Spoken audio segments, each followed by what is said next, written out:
Assalamualaikum warahmatullahi wabarakatuh. Ikhwan fillah, sahabat yang dirahmati Allah Subhanahu wa taala. Insyaallah pada video kali ini saya akan membahas kesesatan dan berbahayanya salah satu kitab yang selama ini dipakai oleh dukun-dukun yang mungkin dikategorikan dengan dukun putih, yaitu salah satu kitab Al-Awfaq. Memang saya sudah punya dari dulu, sengaja saya tidak musnahkan. Suatu zaman jahiliyah juga saya pernah melakukan dan mencobanya.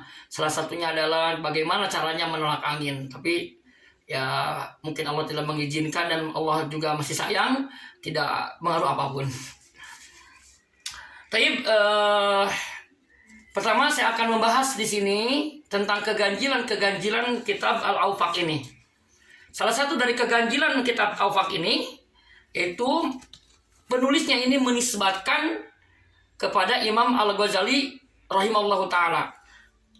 Di sini tulis Al-Awfaq lil Ghazali. Kalau memang ini kitab yang ditulis ini ada tulisan Imam Ghazali, yang dimaksud Al-Ghazali yang mengarang kitab Al-Ihya'u Ulumuddin yang bernama asli yaitu Al-Imam Abi Hamid Muhammad bin Muhammad Al-Ghazali, sangatlah aneh dan sangat ganjil sekali. Kenapa?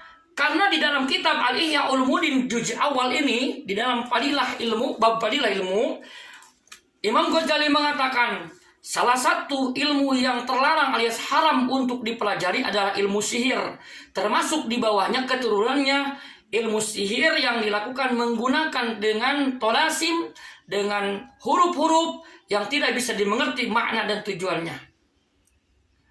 Ya, jadi sangat aneh.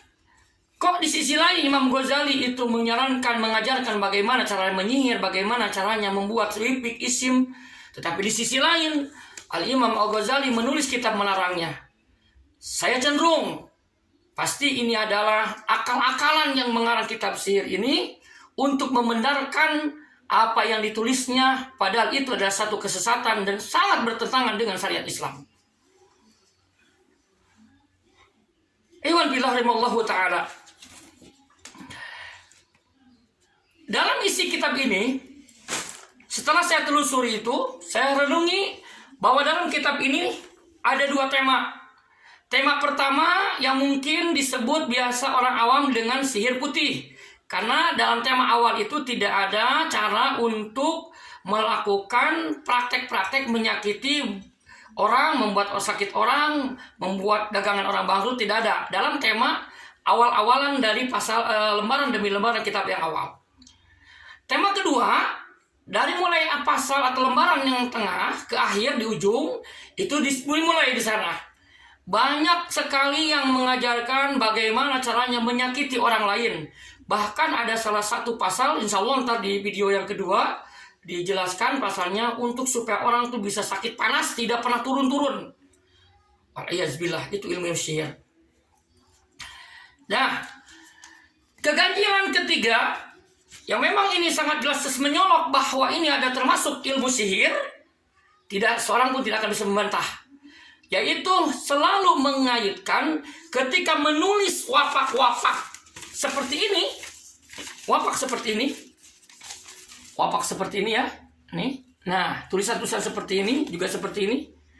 Ini pasti di dalam tulisan itu, di dalam cara-caranya yang ditulis mengaitkan dengan ilmu perbintangan atau ilmu nujum, seperti bintang Jahroh, Atorid, Syamsu, Qamar dan sebagainya. Dan kita tahu Rasulullah SAW bersabda bahwa barang siapa yang belajar ilmu nujum, maka dia jelas telah belajar sebagian dari ilmu sihir. Haram hukumnya. Kecuali memang ada ulama yang membolehkan ilmu nujum itu tentang kaitannya untuk mengetahui arah angin ketika kita memang membutuhkan arah kemana, utara, barat, laut. Itu memang bisa diketahui dengan memakai ilmu bintang. Tetapi ketika ilmu nujum atau ilmu perbintangan digunakan untuk menyihir, untuk mencari waktu waktu apes ataupun waktu yang bagus, dan itu digunakan untuk menulis ajimah, jelas-jelas itu hukumnya haram. Jadi jelas di sini cara-cara membuat jimat yang ditulis ini tidak sembarangan. Di sini diharuskan mencari waktu bintang dan mencari waktu nahas ataupun waktu yang baik. Ya, baik, lanjut. Yang kedua, coba yuk kita. Ada salah satu pasal yang sangat mengerikan di sini. Salah satunya yang memang sangat bertentangan dengan agama Islam, sangat bertentangan dengan saya yang dibawa oleh Nabi Muhammad SAW dan juga para Rasul, yaitu ada salah satu pasal di sini, faidatun pada halaman 8.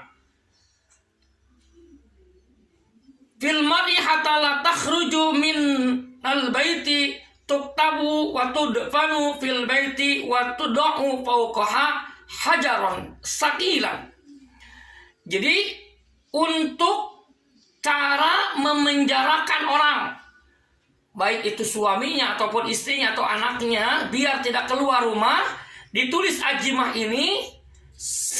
Setelah ditulis, dikubur di rumah dan diletakkan di atasnya itu batu yang sangat besar, yang sangat berat.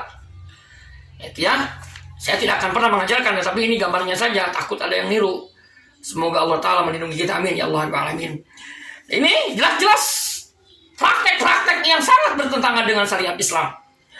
Terus ada lagi faedah di sini, bagaimana cara untuk memelet atau yang kita sebut biasa dengan sihir mahabbah ya, sihir mahabbah. Itu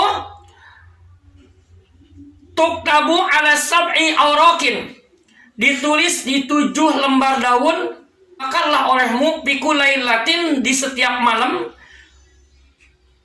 Maka tulis namanya, maknanya jelas ini nama-nama aneh.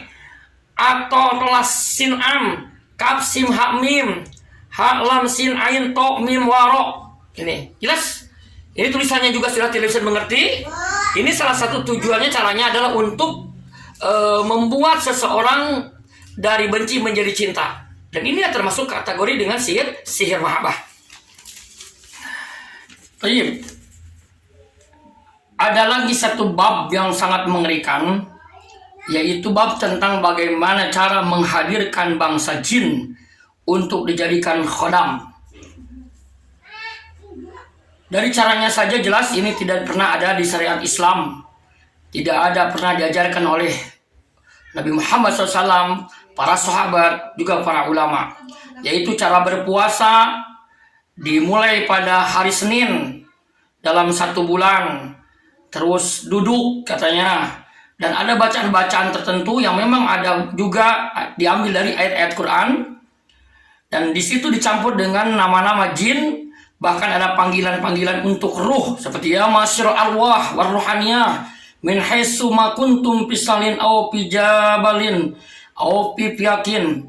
Itu kan, memanggil para ruh-ruh katanya, dimanapun kalian berada, ada di jurang, di gunung, ataupun dimanapun, segera hadir. Kalau kalian tidak hadir dan tidak taat kepadaku, maka kalian tidak akan pernah selamat. Kalian akan disiksa oleh malaikat gilazon sidada, oleh malaikat-malaikat yang sangat kasar. Masya Allah, ini kata-kata jelas, dia sudah bisa memerintahkan malaikat, bahkan bisa ngancam bangsa jin kalau tidak datang akan diancam, disiksa oleh malaikat. Ini sangat mengerikan. Masya Allah, Allahu akbar, la ilaha illallah Muhammad Rasulullah. Jadi bahkan di sini diceritakan, jadi ketika dia itu melakukan ritual-ritual untuk menghadirkan khodam ini, maka akan muncul satu makhluk yang kecil, setelah itu membesar dan dengan muka yang sangat buruk, dan di jidatnya itu ada mata. Jadi matanya ada di jidat satu, matanya cuma satu di jidat, dan itu berapi. Terus lagi datang lagi, dan di sini diajarkan bagaimana cara untuk mengusirnya, diajarkan bagaimana cara untuk memanggilnya. Dan ketika sudah datang terakhir dengan wajah yang baik katanya, maka mintalah untuk jadi sahabatnya, dan mintalah sebagai khodamnya. Ketika dibutuhkan kapanpun, dia siap datang. Bahkan di sini bisa untuk meminta yang berkaitan dengan hal-hal harta benda dunia. Dan sini juga diceritakan bahwa kalau setelah berhasil dan itu melewati ujian-ujian tadi, maka orang yang mempraktekkan ritual ini, dia akan diberi kain sutra. Nah, dan juga dia akan diberi cincin. Maka cincin itulah ikat ketika dibutuhkan ya, itu makhluk yang tadi itu dibacakan zikir wirid-wiridnya itu ke cincin, maka otomatis dia akan datang. Nauzubillah summa nauzubillah min dzalik. Ya. Untuk sementara sampai di sini dulu, insya Allah kita sambung ke depan tentang bab-bab bagaimana dasarnya dan bahayanya kitab ini mengajarkan menyantet orang. Ya, insya Allah semoga Allah memberkahi dan semoga Allah beri inayah, hidayah, taufiknya kepada kita semua dan khususnya kepada saya untuk bisa menyampaikan dengan baik kepada saudara semua, dan kita dijaga oleh Allah dari kejahatan dan keburukan setan dari bangsa jin ataupun bangsa manusia. Wallahu alam. Barakallahu fikum. Assalamualaikum warahmatullahi wabarakatuh.